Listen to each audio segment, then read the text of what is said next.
श्री अमर सिंह जी राजपुरोहित से आग्रह कर रहा हूं, आप पधारें और आप अपनी बात इस मंच पर रखें। श्री अमर सिंह जी राजपुरोहित।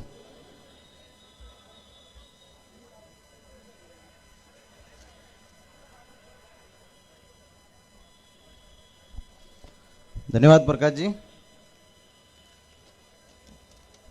प्रकाश जी के तो जीवा पर साक्षात सरस्वती मां विराजमान है, बहुत अच्छे वक्ता है।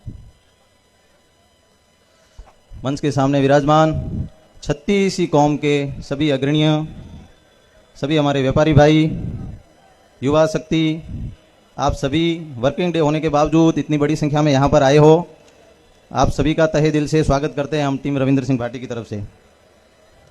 हम लोग यहाँ पर इकट्ठा हुए हैं एक 26 साल के युवा को दिल्ली कैसे भेजा जाए और क्यों भेजा जाए। बहुत से लोगों के बीच में ये संशय है अभी भी मन में कि हमको कैसे और क्यों भेजना है रविंद्र सिंह भाटी को। तो मैं आप सबके सामने एक छोटा सा उदाहरण रख रहा हूं। सबसे पहले तो आप व्यवस्था बना के रखें। हर एक व्यक्ति को रविंद्र बनना है, तभी व्यवस्था बरोबर रहेगी। मैं आप सभी के सामने एक उदाहरण रख रहा हूं। पिछले लोकसभा चुनाव के अंदर हमारे रविंद्र सिंह भाटी जैसा ही एक युवा जो कि लद्दाख से जीत के आया था, उदाहरण आपके सामने है। वहां के लोगों ने एक युवा को आगे भेजा था। सेम परिस्थितियां इस वक्त हमारे सामने भी है। और उस बंदे ने, उसकी सीट जो थी पार्लियामेंट के अंदर सबसे पिछली सीट थी, लेकिन उसने जो अपना उद्बोधन दिया था पूरे नेशनल चैनल के ऊपर वो छाया हुआ था। अपनी बात अपनी मजबूती के साथ रखी थी और उसका परिणाम ये हुआ कि देश का हर बच्चा उसको जानता है। 543 में से एक वो भी था, ठीक हमारे भाटी साहब जैसा। और वो बंदा अपने वहाँ लद्दाख के अंदर जहाँ इतनी जनसंख्या नहीं है, उसके उपरांत भी कितनी यूनिवर्सिटी लेके गया है, कितने एम्स लेके गया है, कितना रोड इंफ्रास्ट्रक्चर लेके गया है। उदाहरण हमारे सामने है। बिना मांगे माँ भी दूध नहीं देती है, मांगना पड़ता है। और मांगने के लिए रविंद्र सिंह से अच्छा कोई कैंडिडेट हमारे सामने इस वक्त नहीं है।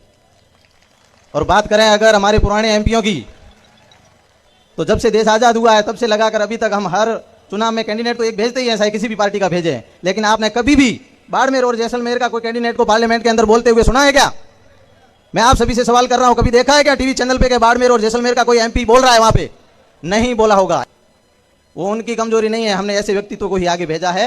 लेकिन अब नहीं, हम सब बीजेपी के मूल वोटर है, कहने में कोई संकोच नहीं है। लेकिन इस वक्त की परिस्थितियां जो है, हमारा बीजेपी का जो कैंडिडेट है वो रेस में नहीं है, वो 15 दिन पहले ही रेस से बाहर हो गए थे। ये सब चीज हम सबको समझनी होगी। और हमारा जो कैंडिडेट है वो इस वक्त रविंद्र सिंह भाटी जो जीत के एकदम करीब है। हमने थोड़ी सी भी मिस्टेक कर दी तो पछतावे के अलावा हमारे पास कुछ नहीं रहेगा। कुछ समय पहले विधानसभा के चुनाव के अंदर हमारे शिव वालों के सामने भी ये सेम परिस्थितियां थी। हमारे बड़े बुजुर्ग हमारे को निर्दलीय को चुनाव देने से रोक रहे थे, लेकिन हमने उनको रोका, उनको समझाया कि दाताश्री वर्तमान परिस्थितियां ये हैं कि हमारे बीजेपी के उम्मीदवार खारा साहब 20,000 वोट लेके आ रहे हैं। हम अगर राजपुरी समाज के लोग 10,000 और दे देंगे तो 30,000 हो गए, कोई 9 की 13 नहीं होगी। लेकिन अगर भाटी का 80 से 70 हो गया तो बहुत कुछ बदल जाएगा समीकरण। और वो सेम परिस्थितियां इस समय लोकसभा चुनाव के अंदर है। लड़ाई सिर्फ और सिर्फ उम्मीदवाराम वर्सेज रविंद्र सिंह भाटी है। सब लोग अपने दिमाग के अंदर सेव कर ले। मैं कोई वक्ता नहीं हूं, ये अंदर से आवाज निकल रही है। रविंद्र सिंह और उम्मीदवाराम ये दोनों ही है चुनाव के मैदान के अंदर। इन दोनों में से किसको चुनना है वो आप सब आप अपने घर पे जाओ, शांति से अपनी अंतरात्मा से पूछना कि कौन हमारी बात मजबूती के साथ रख सकता है।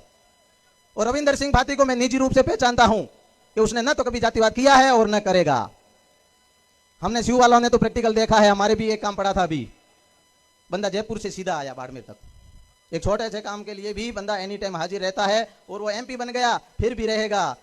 और इस वक्त जो पॉलिटिकल पंडित जो बाड़मेर की ओर रुख कर रहे हैं, आपने सबने पढ़ा होगा, न्यूज के अंदर देखा होगा, ये परिस्थितियां रविंद्र सिंह ने पैदा की है। बाकी बाड़मेर वो का वो था, कोई नहीं आता था, आने के लिए मजबूर कर दिया है।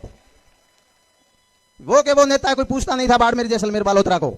और मैं बालोतरा वालों को तो स्पेशली बोलना चाहूंगा कि हम बाड़मेर और जैसलमेर वाले एक अच्छी लीड के साथ रविंद्र सिंह को बालोतरा भेज रहे हैं। अभी आपके ऊपर एक बहुत बड़ी जिम्मेदारी है, जातिवाद से ऊपर उठ के मतदान करना है। जो इस वक्त धर्मगुरुओं के इर्द गिर्द जो बड़े पॉलिटिकल पार्टी के नेता घूम रहे हैं ना, ये धर्मगुरु भी वहीं पर थे, ये मंदिर भी वहीं पर थे, लेकिन कोई नहीं घूम रहा था। रविंद्र सिंह ने मजबूर किया है। और अगर आप सबका समर्थन इसी प्रकार बना रहेगा तो वो दिन दूर नहीं है जो जिस तरीके से लद्दाख का वो युवा किस तरीके से पार्लियामेंट को टेबलें तोड़ रहा था, वैसे रविंद्र सिंह भाटी तोड़ेगा। मेरे को बोलना तो बहुत कुछ है, बहुत कुछ आज सोच के आया था। कल शाम को ये पूरा लेटर भी लिखा था मैं, बहुत से विषय पे मेरे को बताना है, लेकिन यहाँ पर शॉर्टेज है। भाटी साहब कड़ोदरा पहुंच गए, ठीक है ना, और भी वक्ताएं हैं पंक्ति में। मैं आप सबसे हाथ जोड़ के विनती करता हूं, खास करके मेरे राजपुरोहित समाज से, भ्रमित मत होना। सोशल मीडिया पे आपको विचलित किया जाएगा, कुछ इफ्तार पार्टियों के फोटो भेज के आपको विचलित किया जाएगा, 2 हैंडपंप के नाम पे विचलित किया जाएगा, बहुत सी चीजें आएगी, लेकिन इधर से इधर जाने देना, एक ही लक्ष्य रखना है, रविंद्र सिंह भाटी। और ऊपर वाले की कृपा से आपने नीचे ये बोर्ड लगा हुआ देख लिया है, आज दोपहर को 2 बजे ये चिन्ह हमारे को मिला है। ये भी एक प्रकृति का आशीर्वाद है कि वो का वो चिन्ह हमारे को मिला है, किसी को समझाने की जरूरत नहीं है, वही बटन है, वही नंबर है, वही बटन है, बस भसीड़ बोलाना है। सब लोग तैयार होने भसीड़ बोलाने के लिए? जातिवाद की पर्ची जेब में डाल देना, ये किसी एक जाति का नहीं है। यहीं पर मैं अपनी वाणी को विराम करता हूं। बहुत बहुत धन्यवाद।